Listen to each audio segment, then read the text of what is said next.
My name is Phil Lear.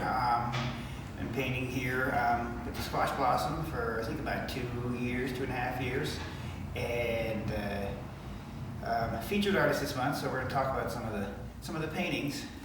I did kind of a Western theme, some gunslingers, which is a genre I like to go back to quite frequently. And this piece here is called Fresh Hell. It's about all the paintings have a story kind of behind them. This is about Ned Kelly, who was Australia's most famous outlaw. Everyone knows it was a penal colony when the white settlers first started going in. It was basically a land prison, so everyone there had a criminal background. He was the worst of the bunch, though. He was a tough kid. The police always, they were always on his case about something, and in fact, there was one particular detective who really had it in for him, and eventually, at one point, they took their shirts off and had a boxing match, and he beat the crap out of this police officer, and that didn't win him any favors with the authorities, but he really didn't seem to care. Well-known bank robber. He was kind of the Robin Hood of Australia, like Pretty Boy Floyd was in Oklahoma.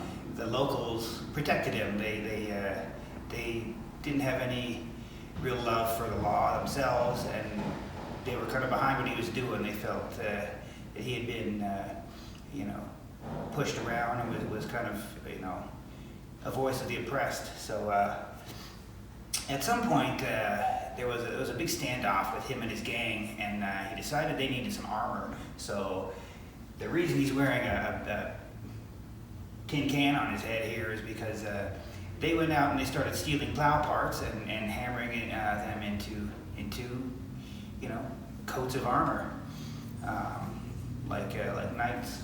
And it was kind of scary. It scared the police when they saw them. When they saw these men in these suits of armor,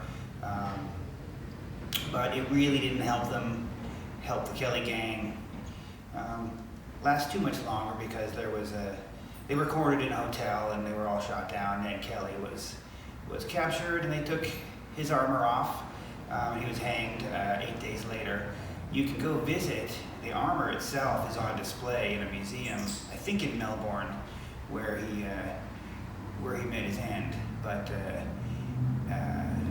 again, a rogue hero and one of Australia's most memorable citizens. Around the time I was doing these paintings, my son was playing Red Dead Redemption, and he had a ball finding great reference shots for me. I think there's some background in some of the scenes that he shot and screen captured for me. So it was fun. He enjoyed getting in on the artwork that way.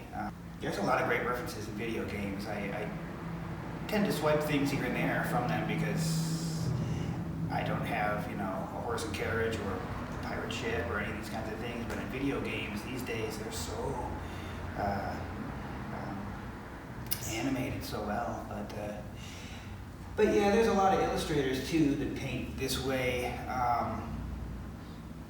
A lot for graphic comics and stuff like that. I tend to look at their work too, and I'm inspired by it. There's always something you can see when you're kind of, you get an idea and you just see someone doing something so well. You're like, I want to do it like they do. I want to be like them. So there's a lot of artists who paint things that you'll see in juxtaposed magazines or things like that. They're big inspirations on me too.